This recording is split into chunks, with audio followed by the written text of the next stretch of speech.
Good morning. It is a brew day today. We are, well, for a start, the water's heated up already.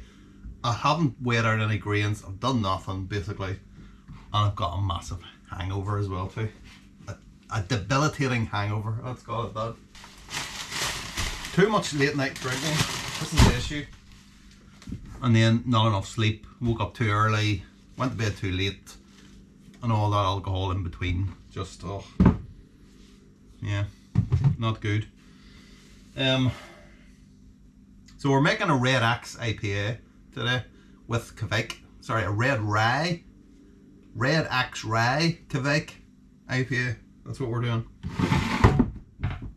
So let's get the stuff weighed out. Very simple grain bill. 4.5 kilos of Red X on 600 grams of rye. That's it. So that's about as easy as I can make it. So I'm not opening loads of packets and whatnot.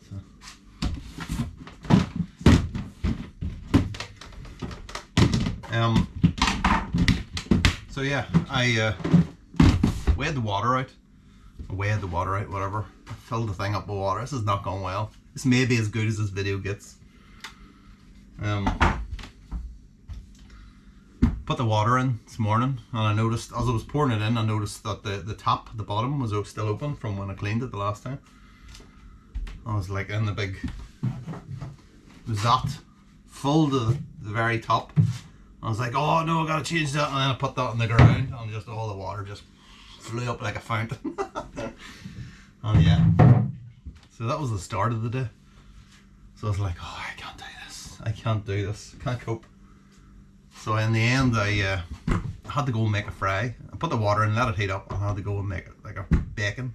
So the only thing that can cure a hangover really is bacon and aspirin. And yeah, I even had fried bread as well. And not even just bread, it was like bloody the heel of a nutty crust. Okay, so thick.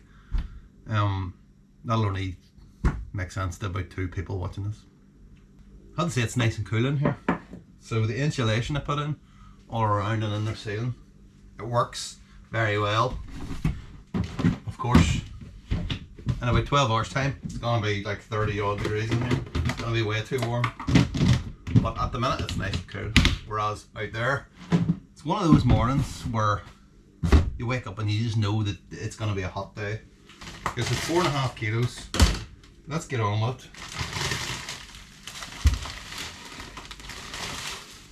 Okay, 4.5 kilos. It's a 5 kilo bag, so if I just take 500 grams out, that'll be the easiest thing, won't it?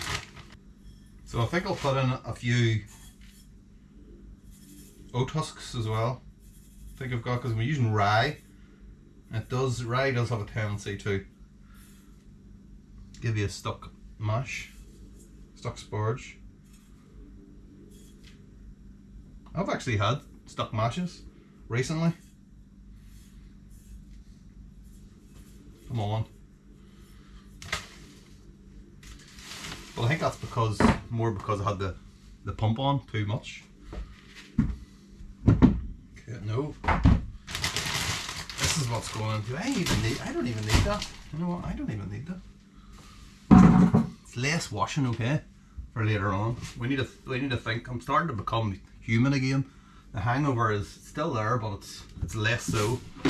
So the combination of grease and aspirin and a cup of coffee and a cup of tea seems to be doing the trick. What am I even looking for? Does anyone know what I'm looking for? I don't know. What am I doing? Rye, that's what we're looking for. Okay. Well, that should be 600 grams.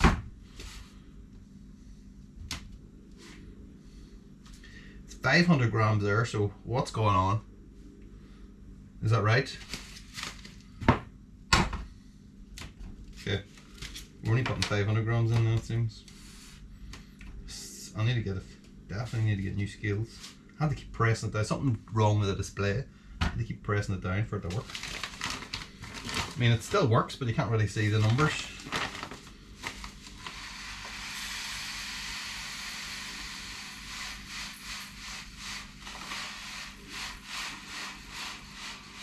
We're gonna get it all in here. Look. Oh, come on. Come on, don't spill. Don't spill. I mean it.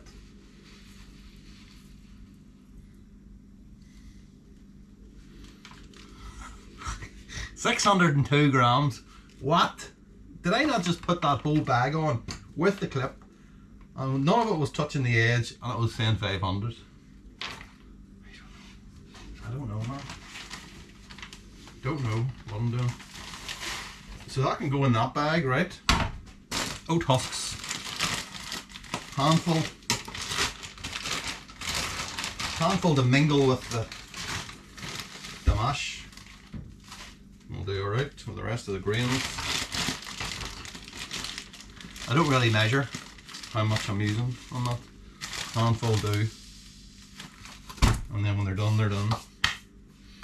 Okay, we need salts then. That would be the next thing. So let's put that over there. Messed up the volumes of water, obviously with that massive hangover I had this morning and I wasn't properly looking. And let's see what I'm supposed to have. 1046, pre-boiled 1046. 1040. 1040. So yeah, I think I might be putting a little bit of sugar or something in there at some point. I shall figure that out after I get these weighed, because we're getting up to the boil now. And then we will get the first batch in. I'm only doing a 30-minute boil as well too, so I don't have much time, and I've got to get that fermenter cleaned. So bittering hop is Zeus. A tremendous 5 grams. The IBU is not that high. It's under 50. I think we were going for 52 it is actually, it says on this. But then if that gravity's less, you know what? Don't think about it. Just don't think, just do. Don't have time. So we've got 5 grams going in.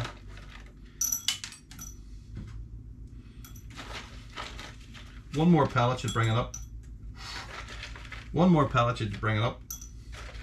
5 grams, there it is. 1. So they're going in 30 minutes. 30-minute boil, as I say. The next batch are going in at 10 minutes. So that is 28 grams, 1 ounce of Cascade, 1 ounce of Simcoe, and 1 ounce of Talus. See that's doing that again. So yeah, the hangover is starting to fade a bit, thankfully, which is good. Although I'm getting tired. And it's quite warm out there, to be fair. Champions League final tonight as well too, so I need to get a nap this afternoon, definitely, before that.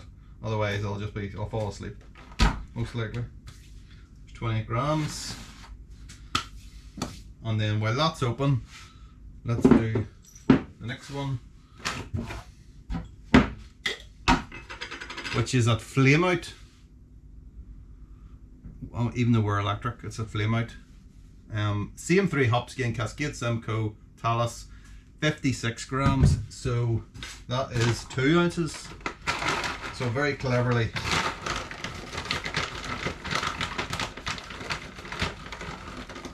doubled it up.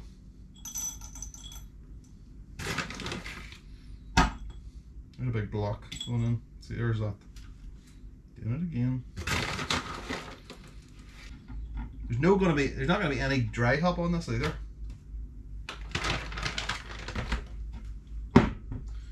We're doing 28 on this. No dry hop. It's gonna be done with kveik under pressure. It's not gonna be in the fridge, it's gonna be in here.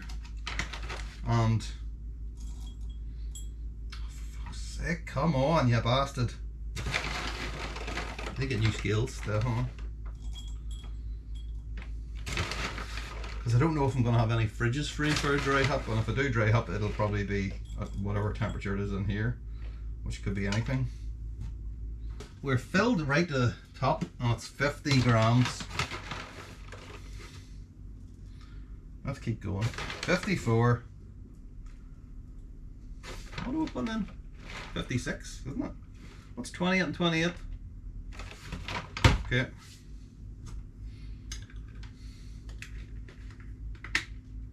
There we go, just about got the lid on, nothing else. Whoo! Right, okay, let's go and do the first hop drop then. Do you want to see it? I mean, this is a brew day without any brewing, so it feels like I'm cheating if I were to let you see it, but take my word for it, we are brewing. We've ended up about 2 litres over, right? So obviously our whole ABV is going to be thrown out. I had a little bit of honey in one of those crappy plastic bottles. They're terrible. Never get honey in plastic. Okay, get them in a jar, and then you just put it in the microwave for 20 seconds, and it goes runny again when it crystallizes. But yeah, so about 150 grams of that, and I added another 100 grams of just like normal white sugar. So 250 grams of that went in. Had it in like a little jam jar, one of those jam jars that I had the hops in, and I was emptying it into the boiler. It was boiling at the time. I was emptying the sugar in, and then I was going to dissolve the honey at the bottom, and a big clump of honey just flew out, landed right on the wort. It just exploded up, hit me right in the face, right in the eyes. Survived. So, I mean, it's a good job. We're not doing proper video today. So added that anyway, and we've got a couple of points up. There's only a half-hour boil as well too, let's not forget. And then so this is it. We're going to pitch our yeast now. So this is the new Fermentas, this is the new Fermzilla All-Rounder one from the Hop Edition podcast. Thank you very much, guys. The only thing is that this is its maiden voyage, okay? And the only thing is that when I was putting the kind of end of the dip tube on the tube, you'll notice, you see the 2 little rings there? One of those rings is supposed to be connected to the ball. So I've kind of completely disconnected this, so it's not really a floating dip tube as opposed to just a whatever. So I need to fix that somehow. I don't know how. I'll put an SOS out to the Facebook group, and hopefully someone will have a clever idea. So it's just going to sit in here. So for an example, so this morning when he started this video, it's nice and cool in here. It was about 19 degrees, it was saying on that. Now up to 27 already, and it's 2 o'clock in the afternoon. So the yeast is going to be Hornindal from Cross My Loop. This is a packet I have had.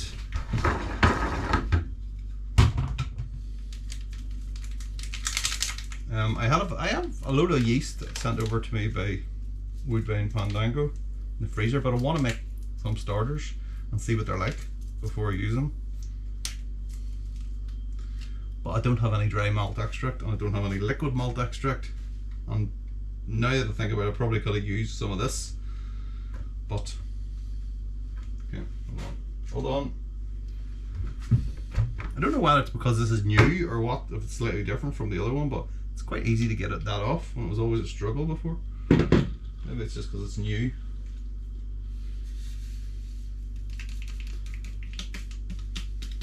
So I knocked the water off about 3/4 of the way through, because it was coming through about 22 degrees. So we're up to about 29 degrees now, maybe 28, 29. So perfect for kveik.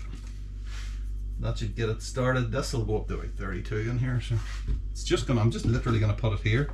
You know, there's no natural light or anything in here. The only light is that one up there. So that's it. I need to fix that. I'm just gonna leave it like that for the time being. And we'll stick that on, shall we? Red and yellow. I don't know which is which. Does it matter? Probably not. The plastic ones are the best. See if you're getting one of these and you want to get the plastic ones. Don't get the stainless steel ones because they're quite hard to get on, stainless steel connectors. Okay, so I'm going to open that out fully, and then when it starts, then we can put the pressure on and see where we get to. But let us leave it like that for the start.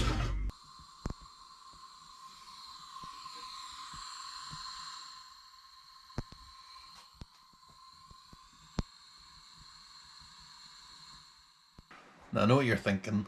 This is not going to win any awards for its good looks. And you'd be right. So it's a hazy beer. Obviously it's a hazy beer. It's like, it was only in the fermenter for like a couple of days. But it's red, and that makes it look really kind of mud-like, if that makes sense. So yeah, looks like crap. I'll admit that. It's a nice colour. I think if it was clear, it would be a lot brighter than what it seems. I think maybe that's what I'm trying to say. So this is our Red X rye kveik. Let's not go through all that again.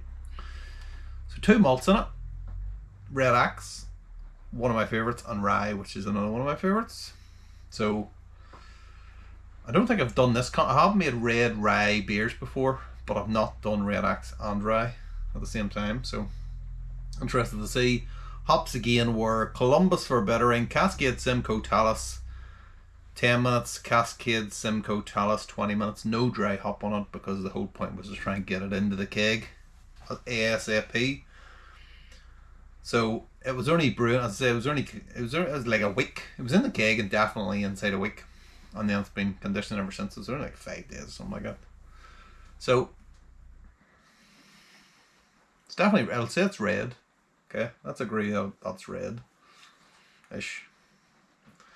The head looked brilliant when I poured it. Not so much now. Okay.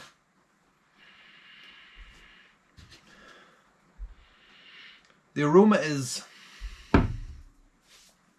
it smells like that Red X. Okay. It's fruity and sweet.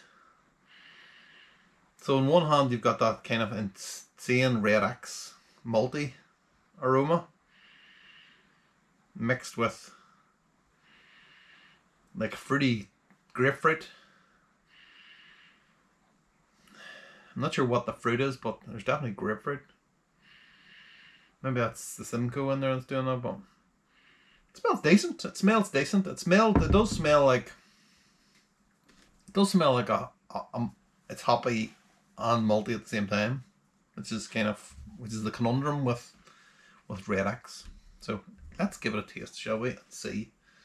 We should also say, incidentally, it finished at 10-12. That's an optimistic 10-12. The way you're looking at the hydrometer, you're thinking that's definitely 12-13. I'm calling it 10-12. And I expected to go down a bit lower than that. But yeah, it wasn't for going, and I was stuck on there for a while. I was stuck on 10-14, and then it crept down to 10-12 eventually. Let's say eventually, like it's over the course of a week. So the cold crash it as well, inside a week.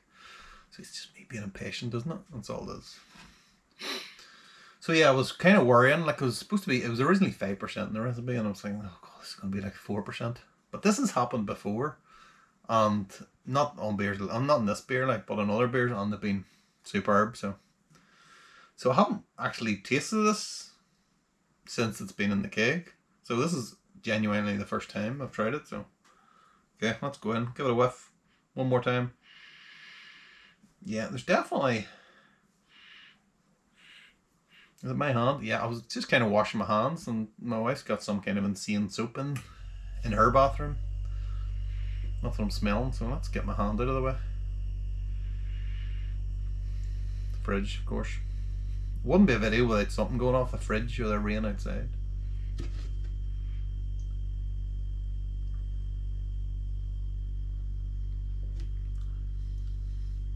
Oh man, the body on that. Look at that lacing. Woo! Jeez Louise.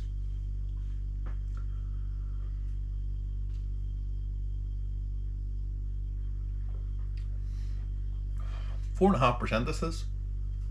And that is a body to die for on that. Oh my god. Tell you what,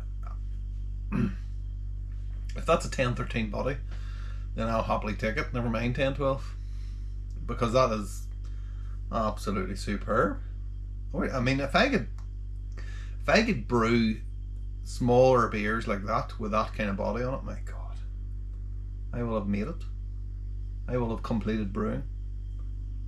I won't have completed brewing because I haven't done a proper New England IPA yet.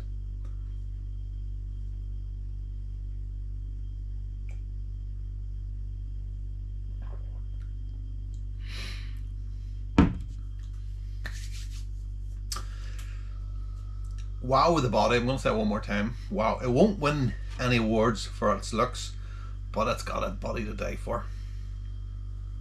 So, yeah, okay. Let's not go there. Let's not go there.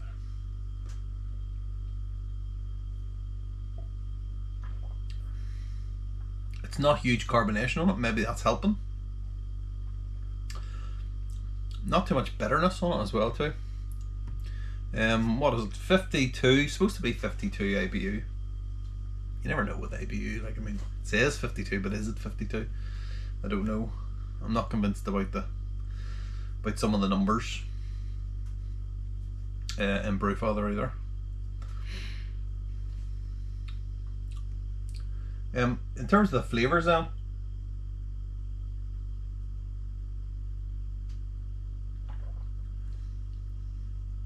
it has just that beautiful mix of the insane maltiness of those two malts. The Red X is like, I always have trouble describing what it is. It's just like really sweet.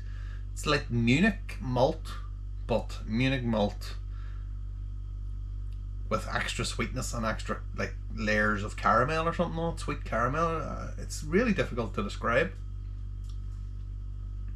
But it's, I'm not a big fan of Munich, but Red X, which is on a whole other level, is just wow, fantastic. The rye in there is drying it out on the back end because it's a really, like, as I say, it's a really big body on it, but the finish on it is, it's not completely dry, but it's fairly dry. I can only think that then that is the rye that's doing that, which works really well together with that Red X. Two, you know, insane hops, or two insane malts going up against each other and complementing each other.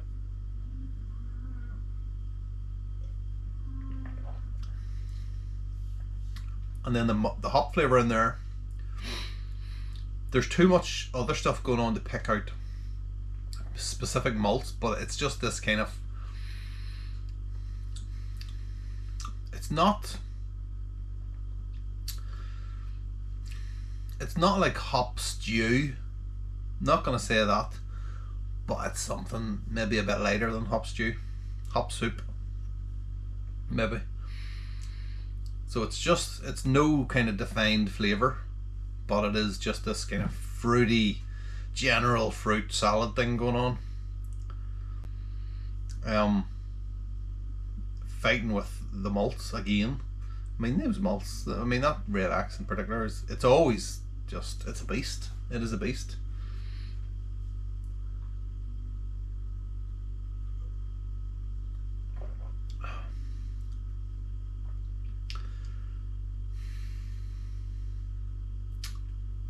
Yeah, it's good.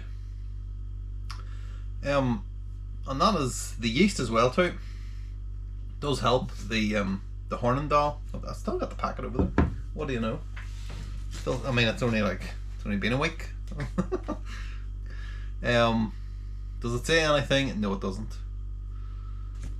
So yeah, that is a really nice beer. I'm quite happy with how, I'm 99% happy with how that turned out. Well, yeah, okay. 99% happy with the flavour. The looks, it's never going to be clear, let's be honest.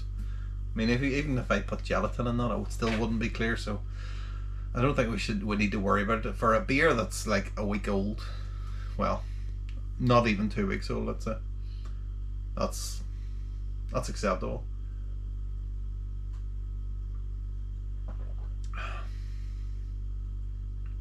Yes, yeah, that is a winner.